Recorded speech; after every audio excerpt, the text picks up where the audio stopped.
Dear student, आज हम basic fluid mechanics के बारे में सीखने जा रहे हैं। तो सबसे पहले मैटर क्या होता है। मैटर के तीन स्टेट होते हैं, सॉलिड, लिक्विड एंड गैस।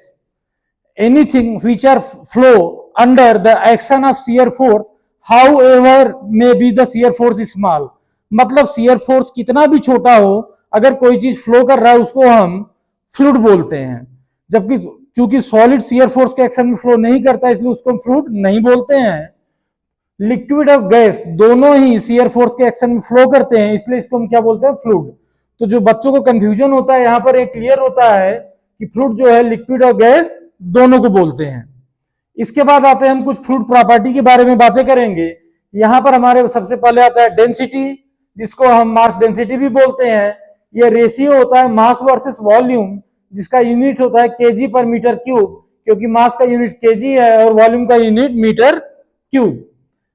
अब यहां पर चूंकि जो वॉल्यूम है ये टेम्परेचर के साथ बढ़ता है, चूंकि जब टेम्परेचर बढ़ाते हैं तो मॉलिक्यूल्स हमारे दूर दूर जाते हैं, तो वॉल्यूम बढ़ता है तो होल क्वांटिटी घटता है, जिसकी वजह से हमारी डेंसिटी कम होती है, घटती है।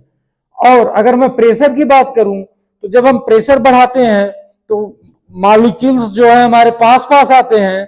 जब मॉलिक्यूल्स हमारे पास पास आते हैं तो ये क्वांटिटी घटेगी, ओवरऑल रेशियो बढ़ेगा और हमारा डेंसिटी बढ़ जाता है। थर्ड प्रॉपर्टी, हम स्पेसिफिक वेट या वेट डेंसिटी देखें।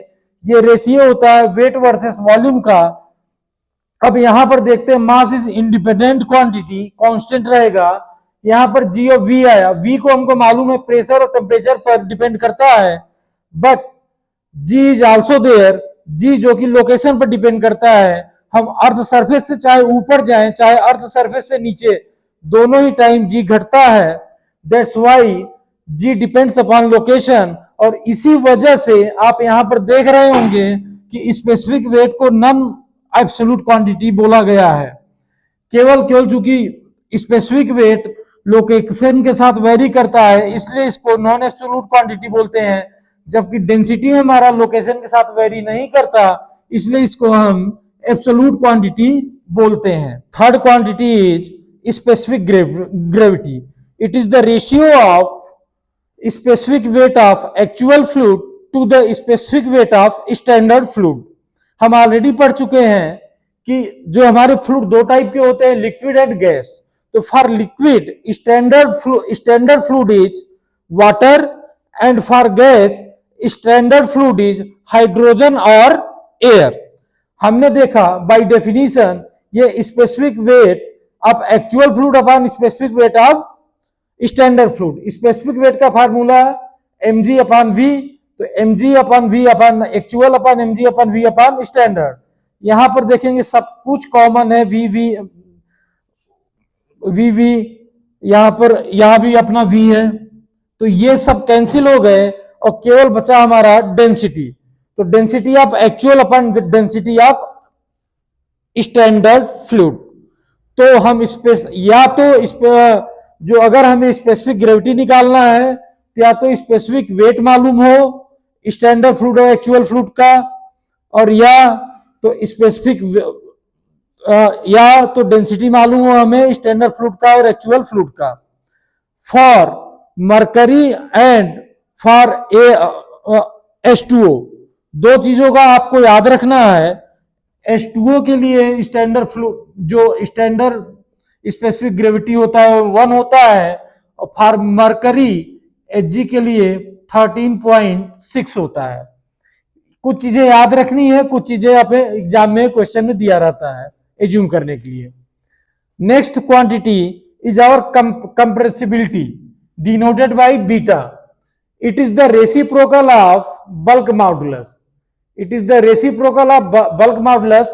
आप लोग बल्क मॉडुलस का नाम स्ट्रेंथ ऑफ मटेरियल में भी पढ़े होंगे। It's a very important quantity, bulk modulus. और कंप्रेसिबिलिटी मींस प्रैक्टिकल लैंग्वेज में कि किसी भी चीज को कितने आसानी से कितना दबाया जा सकता है, क्लियर, मॉलिक्यूल्स को कितना पास में लाया जा सकता है। तो बाय डेफिनेशन तो अगर हम बल्क मॉडुलस का डेफिनेशन देखें तो चेंज इन प्रेशर अपॉन कितना वॉल्यूम में चेंज हुआ अपॉन ओरिजिनल वॉल्यूम। चूंकि जब हम प्रेशर बढ़ाते हैं तो वॉल्यूम घटता है, दैट्स वाई यहां पर हमने माइनस साइन लगाया है। अब हमारे पास जो मास होता है रो भी, अगर वंस हम इसको डिफरेंशिएट करें तो मास चूंकि कांस्टेंट है जीरो हो जाएगा, ए रो डीवी प्लस वी डी रो हो जाएगा। तो यहां से माइनस डीवी बाई वी जो होगा ये हमारा आ जाएगा डी रो बाई रो। तो यहां पर हम बल्क मॉडुलस को आल्सो लिख सकते हैं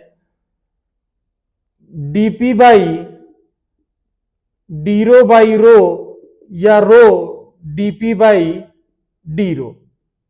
क्लियर। नेक्स्ट चीज, लिक्विड जो हमारे, अगर रो कांस्टेंट है विद रिस्पेक्ट टू प्रेशर, ये पॉइंट इंपॉर्टेंट है कि अगर किसी भी फ्लूइड का डेंसिटी प्रेशर इंपॉर्टेंट है, प्रेशर के साथ वेरी नहीं करता है। आप लोग इस बात को ध्यान देना, अगर भी किसी फ्लूइड का जो है डेंसिटी प्रेशर के साथ वेरी नहीं करता है तो उसको हम इनकम्प्रेसिबल फ्लूइड बोलते हैं। And for incompressible fluid Mach number 0.3 से कम होता है। मैक नंबर के बारे में हम आगे जानेंगे। इसके बाद जो गैस होता है, इन जनरल गैस हमारे कंप्रेसिबल होते हैं, ठीक है। उसके बाद जैसे जैसे हमारा, हम बल्क मॉडुलस की बात करें, बल्क मॉडुलस हमारा बढ़ता है जब हमारा प्रेशर बढ़ता है, क्योंकि जब हम प्रेशर बढ़ाते हैं तो हमारे गैस मॉलिक्यूल्स पास पास आते हैं। अब उनको उसमें स्मॉल चेंज करने के लिए भी हमें हाई प्रेशर की रिक्वायरमेंट होने लगती है, मोर प्रेशर की। तो हमारा डीपी वाला टर्म बढ़ने लगता है, जिसकी वजह से गैस मॉलिक्यूल्स का बल्क मॉडुलस बढ़ने लगता है। तो जब बल्क मॉडुलस बढ़ता है मतलब कंप्रेसिबिलिटी हमारा जो है डिक्रीज करेगा जब हमारा प्रेशर इंक्रीज करेगा। ये सब बेसिक फंडामेंटल्स हैं जो आपको डिफरेंट कॉम्पिटिटिव एग्जाम में पूछे जाते हैं। अगर यहां तक इतनी बातें आप लोगों को क्लियर हैं, फंडामेंटल्स इतने क्लियर हैं, तो आप हमारे वीडियो को जरूर लाइक करें, सब्सक्राइब करें और अपने कमेंट दें, ताकि हम अपने वीडियो में थोड़े और सुधार कर सकें। थैंक यू दोस्तों।